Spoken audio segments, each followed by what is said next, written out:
جب کوئی آپ کی غربت سے پیار کرتا ہے تو وہ آپ کا اصل دوست ہوتا ہے. جب وہ آپ کی تنہائیوں سے آزمائشوں سے پیار کرتا ہے تو اس کا آپ کے ساتھ رشتہ خالص ہوتا ہے. جو آدمی دولت کو دیکھ کر پیار کرے اور دولت کو دیکھ کر آپ کے ساتھ وابستگی کا اظہار کرے تو اس شخص کا پیار سیدھا سیدھا میرے رسول پاک سید عالم صلی اللہ علیہ وسلم نے ہمیں استغنا کا حکم دیا ہے، بے نیازی کا. یہ دنیا داری میں الجھنا، دنیا کے بن کے جینا، دنیا کے ہو کے رہنا. آپ یقین کریں سارے رشتے، میں نے سعودی عرب میں پیر دیکھے، پیر مریدوں کی لسٹیں لے کے جاتے، ان کو ٹیلی فون ہوتا ہے تمہارے پیر صاحب آ گئے ہیں تم بھی پہنچ جاؤ. ٹھنڈی بوتلیں لے آنا آتی دفعہ، وہاں وزن اٹھایا نہیں جاتا واپسی پہ. ہمارے کئی سنگی ناراض ہو گئے، حضرت آپ آتے ہیں تو آپ بتاتے نہیں. تو میں کہتا ہوں یہاں بھی یہی کام کرنا ہے.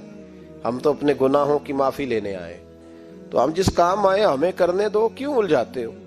وہاں جا کے بھی جہاں خالصتاً انسان کا رجوع اللہ کا وقت ہے، وہاں بھی وہی حالات پیدا ہو گئے. ہر طرف دنیا داری. اور یہ پیروں کی بات کرتا ہوں تو آپ بڑے مسکراتے ہیں. میں نے بڑے بڑے مفت خورے دیکھے ہیں، بڑے بڑے، اور یہ ہر طبقے میں ہوتے ہیں، ہر طبقے میں. ایک صاحب مجھے ایئرپورٹ پہ ملے، کہنے لگے جی کتنے دن رہا ہوں، ماشاءاللہ ایک دن بھی روٹی جیب سے نہیں کھائی. میں نے کہا بڑے کامیاب ہو کے آ رہے ہیں آپ، یہ تو بات باعث فخر ہے. جا کے کسی اخبار میں فوٹو چھپواؤ. کہنے لگے جی بڑے دوست، بڑے سنگی، بڑے بد، کوئی ادھر سے کوئی چیز لے کے آ رہا ہے ادھر سے. تو میں نے کہا یہ کوئی فخر والی بات ہے، کوئی بتانے والی بات ہے؟ تو اللہ کی بڑا ہے جی. بھئی مفت خوری کا مزاج اور توجہ رکھنا کہ اب اس سے مجھے کیا مل سکتا ہے، اور اگر کوئی نہیں لے کے آیا واپس گیا تو شکوہ کرنا، دیکھو چل کے آ گیا، اس کو خبر ہی نہیں کہ جاتے دفعہ چلو بندہ 6 بوتلیں لے جائے، کیا فرق پڑتا ہے. یہ کمزور ذہن ہے، یہ دنیا داری ہے، یہ نفس پرستی ہے، یہ پیسے کی غلامی ہے. میرے نبی پاک صلی اللہ علیہ وسلم نے فرمایا جو رب کے بندے ہوں گے ان کے قیامت کے دن چہرے چمک رہے ہوں گے.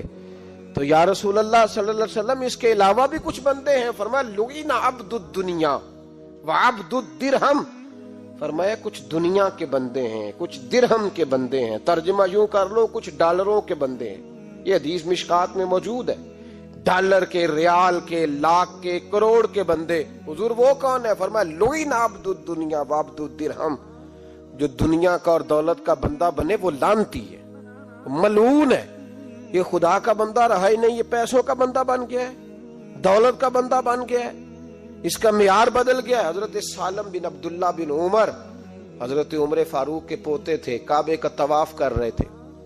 طواف مکمل ہوا، 8واں استلام کر کے مقام ابراہیم کے پاس نماز پڑھنے لگے تو خلیفہ وقت کا آ گیا، گورنر.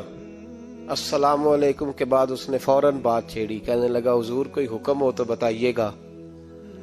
تو آپ کہنے لگے تو بڑا ہی بیوقوف ہے یار، تجھے کس نے گورنر بنایا؟ بڑا تو بیوقوف ہے، تجھے تو سلیقہ ہی نہیں بات کرنے کا. حضور کیا ہوا؟ فرمانے لگے خدا کے گھر میں آ کے اور کعبے کے سامنے کھڑے ہو کے میں بندوں سے سوال کروں، یہاں آ کے بھی بندوں سے مانگوں؟ تو بڑا ہی بیوقوف ہے. سامنے اس کا گھر ہے، سامنے اس کا گھر ہے بیت اللہ اور حجر اسود اور مقام ابراہیم اور مقام ملتزم، اور یہاں بھی میں بندوں سے مانگوں؟ کہتا ہے مجھے بھی کبھی کسی نے ڈانٹا نہیں تھا، میرے بھی پیروں تک پسینہ نکل گیا. تو میں مسجد الحرام سے باہر نکل کے، یوں سمجھ لیں کہ جب لوگ باب عبدالعزیز سے یا باب فہد سے باہر آ جاتے ہیں، کہتے ہیں باہر نکل کے نا میں کھڑا ہو گیا. میں نے کہا چلو فارغ ہو کے آتے ہیں تو بات کرتا ہوں. حضرت فارغ ہو کے آئے تو میں نے کہا حضور اب تو بیت اللہ سامنے نہیں، اب بھی کوئی سوال کرے.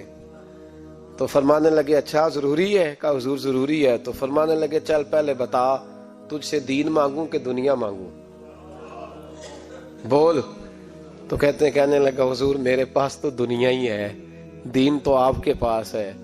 جب یہ جواب دیا تو حضرت سالم چلنے لگے اور چلتے چلتے فرمانے لگے جا اپنا کام کر، دنیا تو میں نے اس سے کبھی نہیں مانگی جس نے دنیا بنائی ہے، میں نے اس سے نہیں کبھی مانگی، تو تو کیا حیثیت رکھتا ہے؟ میں نے تو اس سے بھی جب بھی مانگا ہے یا اس کا قرب مانگا ہے یا اس کے رسول کی غلامی مانگی ہے، تو اس سے نہیں مانگتا جس نے بنائی ہے.